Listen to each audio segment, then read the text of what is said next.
अस्सलाम वालेकुम जी। कैसे हैं आप सब? ठीक ठाक हैं?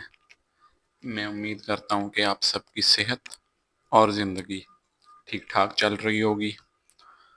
आज की इस वीडियो के अंदर हम एक्सरसाइज 3.2 का क्वेश्चन नंबर 4 और 5 इनका सॉल्यूशन डिस्कस करेंगे। तो चलिए शुरू करते हैं। अब क्वेश्चन नंबर 4 के अंदर टोटल 3 पार्ट्स हैं और हर पार्ट के अंदर हमें दो प्रॉपर्टीज शो करवानी है। पहली प्रॉपर्टी होगी कम्यूटेटिव प्रॉपर्टी ऑफ यूनियन और दूसरी प्रॉपर्टी है कम्यूटेटिव प्रॉपर्टी ऑफ इंटरसेक्शन। ठीक है जी। तो जो पहला क्वेश्चन है उसके दो सेट्स हमें दे दिए गए। ए जिसके एलिमेंट्स हैं 1 2 3 4 और 5 और दूसरा सेट बी जिसके एलिमेंट्स हैं 4 6 8 और 10। तो इन दो सेट्स पे सबसे पहले हमने commutative property of union apply करना। अब वो क्या होती है? वो होता है A union B is equals to B union A. ठीक है जी। कम्यूटेटिव प्रॉपर्टी हमेशा दो वैल्यूज के लिए आती है, दो सेट्स के लिए आती है। ठीक है, पहला सेट ए और दूसरा सेट बी। तो हमने ये चीज प्रूव करनी है कि ए यूनियन बी इक्वल होता है बी यूनियन ए के। तो सबसे पहला काम जो हम करेंगे, लेफ्ट हैंड साइड उठा लेंगे, ए यूनियन बी लिख लेंगे। ठीक है जी। ए की जगह पे ए की वैल्यू पुट करेंगे, यूनियन की जगह यूनियन का साइन आ जाएगा और बी की जगह पे बी की वैल्यू पुट करेंगे। ठीक है। तो अब ए यूनियन बी का मतलब आप लोगों को आइडिया हो गया होगा अब कि number of elements which are either in first set और इन सेकंड सेट। मतलब वो सारे एलिमेंट हमने लिख लेने हैं जो या तो पहले सेट में मौजूद हैं या फिर दूसरे सेट में मौजूद हैं। तो ए यूनियन बी बनेगा 1 2 3 4। दो दफा है तो हम सिर्फ एक दफा लिखेंगे। 4 के बाद आ जाएगा 5, 5 के बाद आ जाएगा जी 6, 6 के बाद आ जाएगा 8, 8 के बाद आ जाएगा जी 10। ठीक है जी। तो ये आ गया ए यूनियन बी का आंसर। इसको इक्वेशन नंबर 1 का नाम दे दें। बिल्कुल इसी तरीके से बी यूनियन ए जो कि राइट हैंड साइड बनती है उसको सॉल्व करेंगे। बी की जगह पे बी की वैल्यू आ जाएगी, यूनियन ऐसे आ गया, और ए की जगह पे ए की वैल्यू आ जाएगी। अब इन दोनों का यूनियन करें अगर तो नंबर ऑफ एलिमेंट्स, नंबर मैं बार बार नंबर कह देता हूँ, नंबर नहीं है, elements which are either in first set और इन सेकंड सेट। वो एलिमेंट जो या तो पहले सेट में मौजूद हैं या दूसरे में मौजूद हैं वो सब के सब लिखेंगे। तो इनका यूनियन करने से भी आंसर हमारा जो आएगा वो बनेगा 1 2 3 4 और 5। 4 दोनों तरफ है तो हम सिर्फ एक दफा लिखेंगे। 5 आ जाएगा, 5 के बाद 6 आ जाएगा, 8 और 10। ठीक है जी। तो इसको हम इक्वेशन नंबर 2 का नाम देंगे।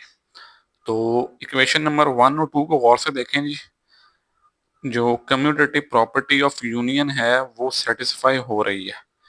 तो हम कह सकते हैं from equation 1 and 2 A union B is equals to B union A. ठीक है जी। ये अभी सिर्फ एक प्रॉपर्टी हमने शो करवाई है, कम्यूटेटिव प्रॉपर्टी ऑफ यूनियन। अब नेक्स्ट जो हमने दूसरी प्रॉपर्टी शो करवानी थी वो थी कम्यूटेटिव प्रॉपर्टी ऑफ इंटरसेक्शन। ठीक है जी। Commutative property of intersection, commutative property of intersection क्या होती है जी? वो होती है A intersection B is equals to B intersection A. ठीक है जी। तो इसकी हमने लेफ्ट हैंड साइड पिक कर ली, ए इंटरसेक्शन बी लिखा, ए की जगह पे ए की वैल्यू पुट की, बी की जगह पे बी की वैल्यू पुट की, बीच में इंटरसेक्शन आ गया। अब इन दोनों का इंटरसेक्शन लेना। अब इंटरसेक्शन का मतलब होता है elements which are common in both sets, वो एलिमेंट्स जो दोनों सेट्स में मौजूद हों, पहले सेट में भी और दूसरे सेट में भी। तो वो ए इंटरसेक्शन बी के केस में बनेगा सिर्फ एक एलिमेंट विच इज 4। ठीक है जी, 4 इधर भी है और इधर भी है, तो ए इंटरसेक्शन बी का आंसर आ जाएगा 4। इसको इक्वेशन नंबर 1 का नाम दे देंगे। ठीक है जी, फिर राइट हैंड साइड को चूज करेंगे। Right hand side equals to B intersection A. B intersection A का मतलब क्या है, पहले बी की वैल्यू लिखी, बाद में ए की वैल्यू लिखी, और इन दोनों के दरमियान में इंटरसेक्शन आ गया जी। ठीक, तो इंटरसेक्शन का मतलब फिर वही कि वो एलिमेंट जो दोनों सेट्स में मौजूद हों, वो कौन सा एलिमेंट है, वो है जी 4। तो 4 आ जाएगा। इसको इक्वेशन नंबर 2 का नाम दे देंगे और लास्ट में लिख लेंगे जैसे ऊपर वाले पार्ट में लिखा था, from equation 1 and 2 A intersection B is equals to B intersection A। B intersection A। ठीक है जी, तो ये हमारा क्वेश्चन नंबर 1 का अभी पहला पार्ट कंप्लीट हुआ है। ठीक है जी, अभी 2 पार्ट्स और रहते हैं। हर पार्ट के अंदर हमने ये दोनों प्रॉपर्टीज फुलफिल करवानी है। कम्यूटेटिव प्रॉपर्टी ऑफ यूनियन जो ये होती है, ठीक है जी, और कम्यूटेटिव प्रॉपर्टी ऑफ इंटरसेक्शन जो कि ये होती है। आई होप कि आपको चीजों की समझ आ गई होगी। तो चलते हैं अगले पार्ट की तरफ। नेक्स्ट है जी हमारे पास क्वेश्चन नंबर 4 का सेकंड पार्ट। अब इसके अंदर हमें 2 सेट्स दे दिए गए। पहला सेट ऑफ नेचुरल नंबर्स और दूसरा सेट ऑफ इंटीजर्स। ठीक है जी, और हमने इन 2 सेट्स पे ये 2 प्रॉपर्टीज अप्लाई करवानी है, कम्यूटेटिव प्रॉपर्टी ऑफ यूनियन और कम्यूटेटिव प्रॉपर्टी ऑफ इंटरसेक्शन। ठीक है जी, तो सबसे पहला काम जो हम करेंगे वो इन सेट्स के 2-4 एलिमेंट लिख के एक सीक्वेंस सेट कर लेंगे। n होता है नेचुरल नंबर्स का सेट, इसको कैपिटल N से रिप्रेजेंट करते हैं, लिखते हैं, और इसके एलिमेंट 1 2 3 4 और ऑनवर्ड्स ऐसे चलते रहते हैं। z होता है इंटीजर्स का सेट, इसके अंदर 0 और फिर उसके आगे जितने नंबर्स हैं वो चाहे प्लस के हों या माइनस के, वो सारे आ जाते होते हैं। ठीक है जी, तो 0 +-1 +-2 +-3 और सो ऑन। तो अब इन 2 सेट्स पर हमने 2 प्रॉपर्टीज प्रूव करवानी है। Number 1, commutative property of union. अब ये जो कम्यूटेटिव प्रॉपर्टी ऑफ यूनियन है, इसका मतलब होता है n union z is equals to z union n। ठीक है जी, तो हमने इसकी लेफ्ट हैंड साइड चूज कर ली, n यूनियन z लिखा। n यूनियन z से अगले स्टेप में n की जगह पे n की वैल्यू आ गई, नेक्स्ट यूनियन आ गया और उससे नेक्स्ट z की वैल्यू आ गई। तो अब हमने इन 2 सेट्स का यूनियन लिखना है। तो यूनियन के लिए आपको पता है कि वो सारे एलिमेंट्स जो या तो पहले सेट का हिस्सा हो या वो दूसरे सेट का हिस्सा हो, वो सारे लिखते होते हैं। तो सबसे पहला एलिमेंट जो हम लिखेंगे वो बन जाएगा 0, लेकिन लिखने तरतीब से हैं जी। ठीक है जी, तो सबसे पहला एलिमेंट क्या बन जाएगा 0। 0 के बाद आप देखें इस सेट के अंदर सारे प्लस वाले एलिमेंट्स मौजूद हैं, +1 +2 +3 +4, और इसके अंदर प्लस वाले भी हैं, प्लस उसके अलावा माइनस वाले भी हैं। तो 0 के बाद अगला एलिमेंट +-1, उसके बाद +-2, फिर प्लस माइनस 3 और प्लस माइनस 4 और ये ऑनवर्ड्स ऐसे ही चलता रहेगा जी। ठीक है जी, इसको इक्वेशन नंबर 1 का नाम दे दें। अब आ जाएं राइट हैंड साइड पे। राइट हैंड साइड क्या कहती है? राइट हैंड साइड कहती है Z union N। Z union N, तो Z की जगह Z की वैल्यू रिप्लेस की, N की जगह N की वैल्यू रिप्लेस की और बीच में इनके यूनियन आ गया। ठीक है जी, तो यूनियन का मतलब होता है वो सारे एलिमेंट्स जो या तो पहले सेट में मौजूद हों या दूसरे सेट में मौजूद हों। तो सबसे पहला एलिमेंट तो आ जाएगा 0। 0 के बाद आ जाएगा जी बिल्कुल उसी तरह, इसमें प्लस माइनस वाले दोनों हैं और इसके अंदर सिर्फ प्लस वाले हैं। तो अगला element plus minus 1, plus minus 2, plus minus 3, plus minus 4 और ऐसे ही सो ऑन। इसको इक्वेशन नंबर 2 का नाम दे देंगे। तो नेक्स्ट हम लिखेंगे from equation 1 and 2, from equation 1 and 2, जो लेफ्ट हैंड साइड है N यूनियन Z वो इक्वल है किसके? राइट हैंड साइड के, which is Z union N। ठीक है जी, तो ये अभी हमने पहली प्रॉपर्टी शो करवाई, कम्यूटेटिव प्रॉपर्टी ऑफ यूनियन। अच्छा जी, नेक्स्ट प्रॉपर्टी जो हमने प्रूव करनी है वो करनी है कम्यूटेटिव प्रॉपर्टी ऑफ इंटरसेक्शन। ये वाली कम्यूटेटिव प्रॉपर्टी ऑफ इंटरसेक्शन। और ये प्रॉपर्टी कहती क्या है? ये प्रॉपर्टी कहती है n intersection Z is equals to Z intersection n।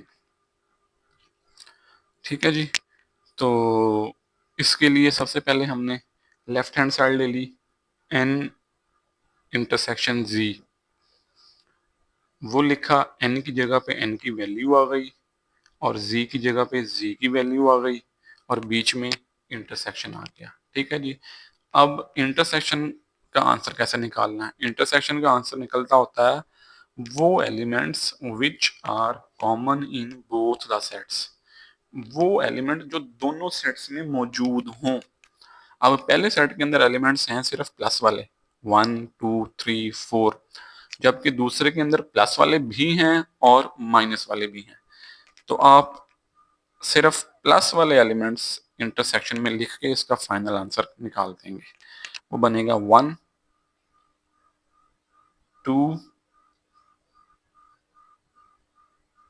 3 4 5 और इसी तरह आगे सो ऑन। इसको आप इक्वेशन नंबर 1 का नाम दे देंगे। ठीक है जी, इंटरसेक्शन में वो एलिमेंट्स लिखते होते हैं जो दोनों सेट्स के पास मौजूद हों। पहले सेट के अंदर सिर्फ प्लस वाले एलिमेंट हैं, दूसरे के अंदर प्लस वाले भी हैं, माइनस भी है और जीरो भी है। तो कॉमन कौन से हुए? सिर्फ प्लस वाले, क्योंकि वो इधर भी हैं और इधर भी हैं। तो यही हमारा आंसर बन जाएगा n इंटरसेक्शन z का। ठीक है जी, फिर राइट हैंड साइड को जब हम सॉल्व करेंगे z इंटरसेक्शन n, तो z इंटरसेक्शन n लिख के z की जगह पे z की वैल्यू रिप्लेस करेंगे, n की जगह पे n की वैल्यू रिप्लेस करेंगे, बीच में इंटरसेक्शन का साइन आ जाएगा। अब इसमें भी वही काम हमने करना है कि वो एलिमेंट्स चूज करके लिखने हैं जो दोनों सेट्स में मौजूद हों। पहले सेट के अंदर 0 और प्लस वाले एलिमेंट भी हैं और माइनस वाले भी हैं, दूसरे के अंदर सिर्फ प्लस वाले हैं। तो कॉमन आंसर इसका क्या बनेगा जो दोनों तरफ मौजूद हैं? 1 2 3 4 5 और सो ऑन। ठीक है जी, तो इक्वेशन नंबर 1 और 2 को और से देख लें तो ये इक्वल आई है। तो इसका मतलब है कि कम्यूटेटिव प्रॉपर्टी ऑफ इंटरसेक्शन जो है वो भी होल्ड करती है इन दो सेट्स में। ठीक है, तो हम क्या लिखेंगे जी? फ्रॉम इक्वेशन 1 एंड 2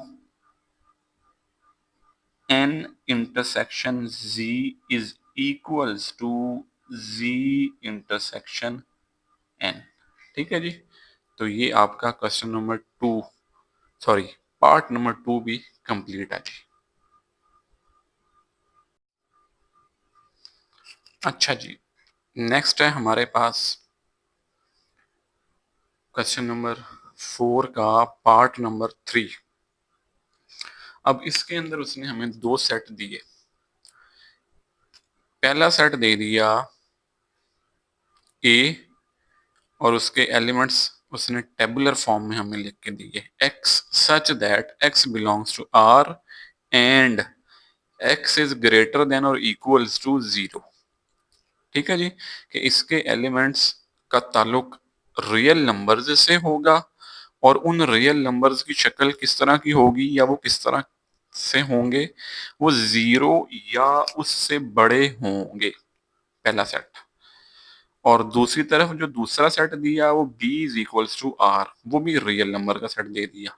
ठीक है जी, तो अब इन दो सेट्स पे हमने ये दो प्रॉपर्टीज प्रूव करवानी है।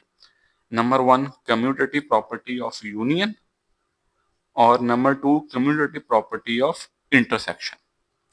ठीक है जी, तो अब कम्यूटेटिव प्रॉपर्टी ऑफ यूनियन के लिए हमने लिखा ए यूनियन बी और बी यूनियन ए। अब हमने ये प्रूव करवाना है।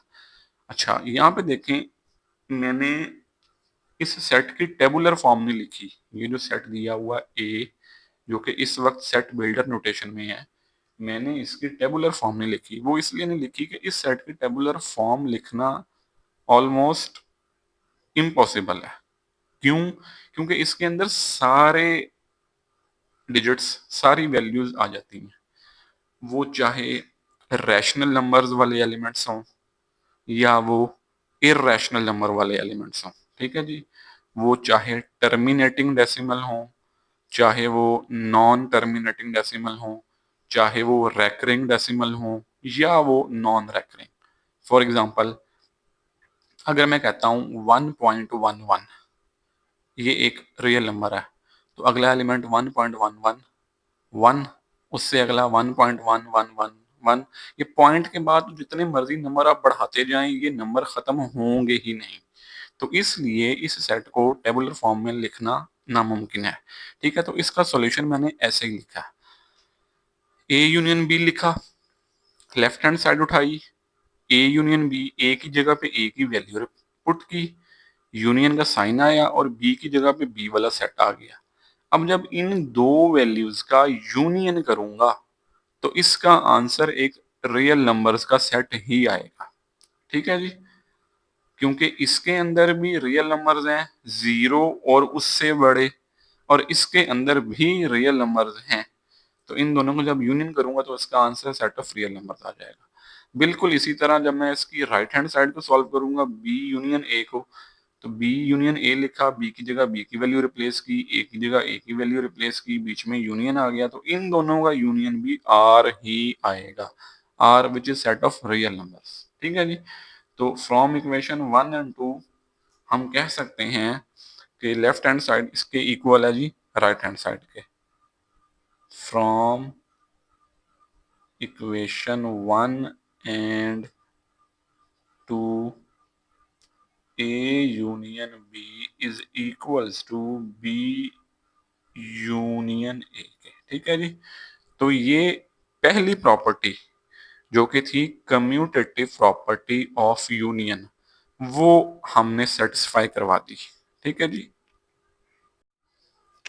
अच्छा जी, अब नेक्स्ट है जी हमारे पास क्वेश्चन नंबर 4 का थर्ड पार्ट और उसका हमने second portion, commutative property of intersection. Commutative property of intersection ये हमने प्रूव करनी है जी अब। ठीक है जी, पिछले पार्ट के अंदर हमने यूनियन की प्रॉपर्टी प्रूव की है, अब हमने इंटरसेक्शन की प्रॉपर्टी प्रूव करनी है।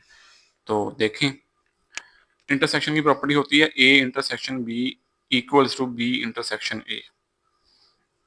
ये लिख लिया, इसकी लेफ्ट हैंड साइड चूज कर ली, ए इंटरसेक्शन बी लिखा, ए की जगह पे ए की वैल्यू आ गई, बी की जगह पे बी की वैल्यू आ गई और बीच में इंटरसेक्शन का साइन आ गया। अब यहाँ पे है बात समझने वाली, इस सेट के अंदर जो रियल नंबर्स हैं वो 0 या उससे बड़े हैं। ठीक है, इसके अंदर नेगेटिव वाले नंबर नहीं है। जबकि इस सेट के अंदर 0 वाले नंबर भी हैं, पॉजिटिव वाले भी हैं और नेगेटिव वाले सारे एलिमेंट्स हैं इसके अंदर। ठीक है जी, तो इसका मतलब ये हुआ कि ये सेट छोटा है क्योंकि इसके अंदर नेगेटिव वाले मिसिंग हैं ही नहीं। ये रिस्ट्रिक्शन लगी हुई है कि x जो है वो ग्रेटर देन और इक्वल टू 0, तो 0 से बड़े आएंगे सारे। ठीक है जी, जबकि इसके अंदर 0 भी है, प्लस वाले भी हैं और माइनस वाले भी हैं। तो जब हमने इन दोनों का इंटरसेक्शन करना है तो जो छोटा सेट होता है, जब एक सेट छोटा हो और एक सेट बड़ा हो, ये छोटा सेट और ये बड़ा बड़ा सेट, तो जब हमने इनका इंटरसेक्शन करना है तो इंटरसेक्शन में हमेशा छोटा सेट आंसर आता होता है। ठीक है जी, ये रूल, एक प्रॉपर्टी आपने याद रखनी है, ये बड़ी इंपॉर्टेंट बात है। तो इसका आंसर आ जाएगा रियल नंबर्स ग्रेटर देन और इक्वल्स टू 0, जब हमने इन दोनों का यूनियन करना है। ठीक है जी, इसको इक्वेशन नंबर 1 का नाम दे दिया। दूसरी तरफ राइट हैंड साइड को पिक किया, बी इंटरसेक्शन ए लिखा, बी की जगह बी की वैल्यू रिप्लेस की, ए की जगह ए की वैल्यू रिप्लेस की, दोनों का इंटरसेक्शन लिखा बीच में। और जब इन दोनों का इंटरसेक्शन लिया तब भी वही प्रोसीजर फॉलो करेंगे जो मैंने आपको ऊपर एक्सप्लेन किया कि ये एक बड़ा सेट है और ये छोटा सेट है। ये छोटा क्यों है? क्योंकि इसके अंदर 0 और 0 से बड़े नंबर शामिल हैं, जबकि इस सेट के अंदर 0 भी शामिल है, प्लस वाले एलिमेंट्स भी हैं और माइनस वाले एलिमेंट्स भी हैं। ठीक है जी, तो ये ऑब्वियसली बड़ा सेट है, ये छोटा सेट है। जब एक बड़े सेट का इंटरसेक्शन लेंगे विद अ छोटा सेट, तो this will gives us an answer of छोटा सेट। छोटा सेट क्या है जी? Set of real numbers greater than और इक्वल्स टू 0। ठीक है जी, इसको इक्वेशन नंबर 2 का नाम दिया। और यहां से हम कह सकते हैं from equation 1 and 2 left hand side equals to right hand side. तो सेकंड केस के अंदर जो कम्यूटेटिव प्रॉपर्टी ऑफ इंटरसेक्शन है हमने वो भी प्रूव कर दी। ठीक है जी, तो आज के लिए बस इतना ही। मैंने इंट्रोडक्शन में कहा था कि हम इस वीडियो के अंदर क्वेश्चन नंबर 5 को भी सॉल्व करेंगे, लेकिन क्वेश्चन नंबर 5 की मैं वीडियो एक अलहदा से बनाऊंगा। तो फिलहाल आप सिर्फ क्वेश्चन नंबर 4 पे फोकस कीजिएगा, इसको शेयर कीजिएगा उन बच्चों के साथ जिन्होंने अगले साल बोर्ड का एनुअल एग्जाम देना है। चैनल को सब्सक्राइब कीजिएगा, अपना और अपने इर्द गिर्द के लोगों का ख्याल रखिएगा। टिल देन, अल्लाह हाफिज।